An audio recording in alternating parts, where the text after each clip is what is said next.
नमस्कार, मी साक्षी. न्यूज 24 सह्याद्रीमध्ये तुमचं स्वागत. पाहूया स्पेशल रिपोर्ट. विधानसभा निवडणुकीसाठी अर्ज दाखल करण्याची मुदत संपली असताना राज्यातील महायुती सरकारने सुरू केलेल्या लाडकी बहीण योजनेला महिलांचा मोठा प्रतिसाद मिळत असल्याचं निवडणूक प्रचारादरम्यान दिसून येत आहे. उपमुख्यमंत्री अजितदादा पवार यांनी पुढाकार घेऊन सुरू केलेली योजना आणि या योजनेच्या अनुषंगाने लाभार्थी महिलांमधून येत असलेल्या प्रतिक्रिया याबाबतचा आढावा घेणारा हा स्पेशल रिपोर्ट. माझी लाडकी बहीण योजना, मोफत वीज योजना यांच्यासारखीच तुम्ही ही सवय लावून घ्या, पण प्रगतीची. अजित दादांसोबत येत्या 20 नोव्हेंबरला घड्याळाचे बटन दाबा. आम्हाला दादांचा फोन आला होता. नमस्कार ताई, मी तुमचा अजित दादा बोलतोय. की बाबा लाडकी बहीण योजनेचा तुम्ही लाभ घेतला की नाही? आम्ही बोलले हां. ते बोलले की तुम्हाला भविष्यात अशीच ही योजना चालू राहील.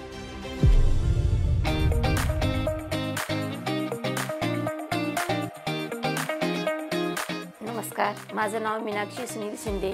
मी इथे आकुर्डी गावठाण पिंपरी चिंचवड येथे राहते. हे लाडकी बहीण योजना जे काढलेली आहे ना, ती खूप चांगली काढलेली आहे. सर्व महिलांसाठी चांगली योजना आहे आणि त्याच्यामधूनच आम्ही हा फुलांचा व्यवसाय करतो. कोणी कशाचा करतो, कोणी कशाचा करतो. महिला खूप चांगला व्यवसाय करतात. अजितदादांनी चांगला आम्हाला सपोर्ट केलेला आहे. त्यांनी असंच पुढे चालू ठेवायला पाहिजे, अशी आमची नम्र विनंती. आले, परत आले, मला पण आले, परत आले, परत आले, बस परत आले आणि असेच येत राहणार. हाच आहे दादांचा वादा. माझ्या मायबाऊलींनो आणि बहिणींनो नमस्कार. गेल्या काही आठवड्यात तुम्ही मला जे भरभरून प्रेम आणि माया दिली त्याबद्दल मी अंतःकरणापासून ऋणी आहे. दरवर्षी राखी पौर्णिमेला प्रत्येक बहीण आपल्या भावाला राखी बांधते, पण तुम्ही तुमच्या या दादाला हजारो राख्या बांधून मला जगातील सर्वात भाग्यशाली भाऊ, भाग्यशाली दादा बनवलं आहे. यावर्षीची राखी पौर्णिमा मी कधीही विसरू शकणार नाही. तुम्ही दिलेल्या प्रेमानं आणि माझ्यावर दाखवलेल्या विश्वासानं माझी जबाबदारी आता लाख पटीनं वाढली आहे.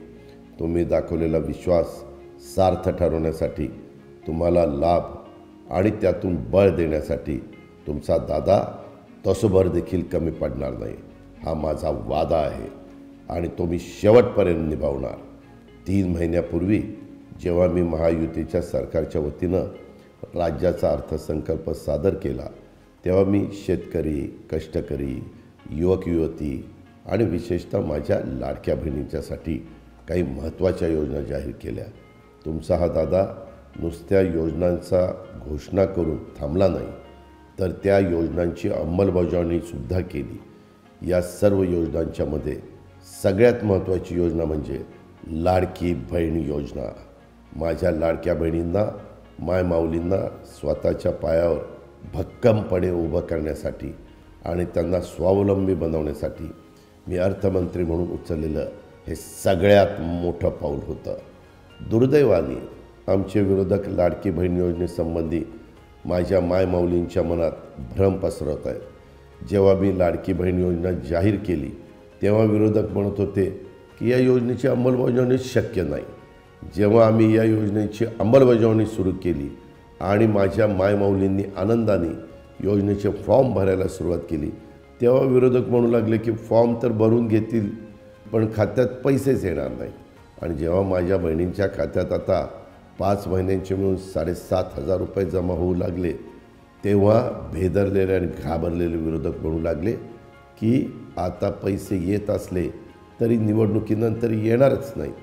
आमचे विरोधक प्रत्येक वेळी खोटा, बिनबुडाचा प्रचार करतात आणि तुमचा दादा तुम्हाला दिलेल्या शब्दाप्रमाणे तुमच्या खात्यात पैसे जमा करत राहिला आणि यापुढंही तुमच्या खात्यात दर महिन्याला न चुकता पैसे येत राहतील.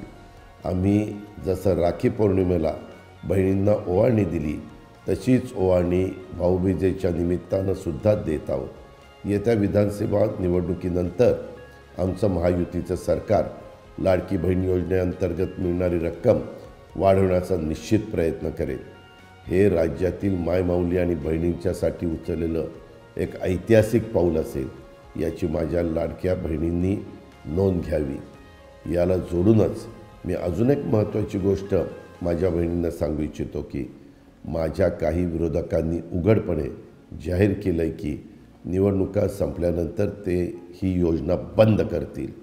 महाराष्ट्रातील करोडो बहिणींना संसाराचा गाडा हाकण्यासाठी, मुलांच्या शिक्षणात मदत करण्यासाठी, त्यांना त्यांच्या पायावर सक्षमपणे उभं राहण्यास मदत करणाऱ्या लाडक्या बहीण योजनेला विरोधक बंद करण्याचं स्वप्न बघत आहेत। परंतु तुम्ही बांधलेल्या आणि पाठवलेल्या प्रत्येक राखीची शपथ घेऊन सांगतो, तुमचा दादा ही योजना बंद होऊ देणार नाही।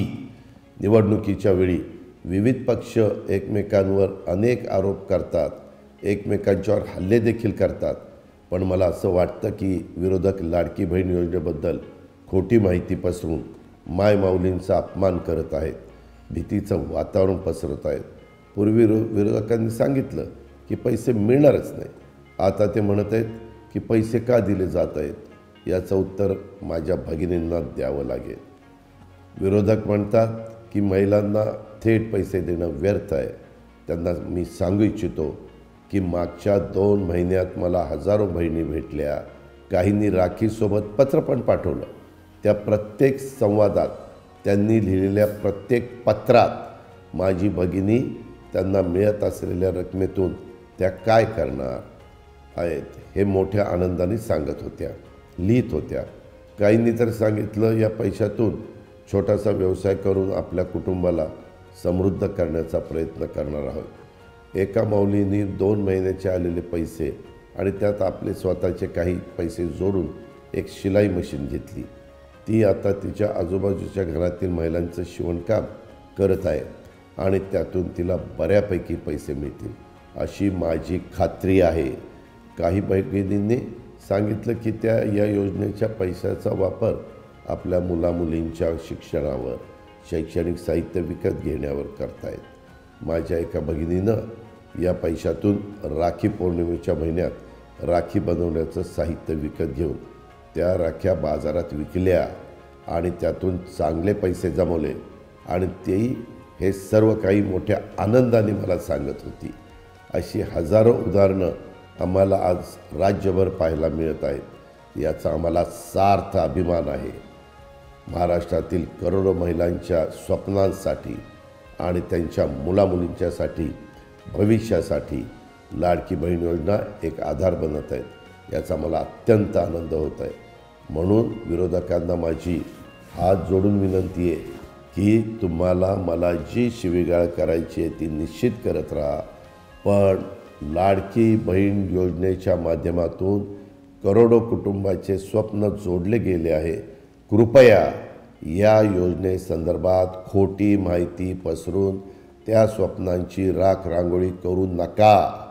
आणि मला खात्री आहे महाराष्ट्रातील माझ्या बहिणी, मायमाऊली ही योजना बंद करण्याचं स्वप्न बघणाऱ्यांना येत्या निवडणूक धडाच शिकवतील।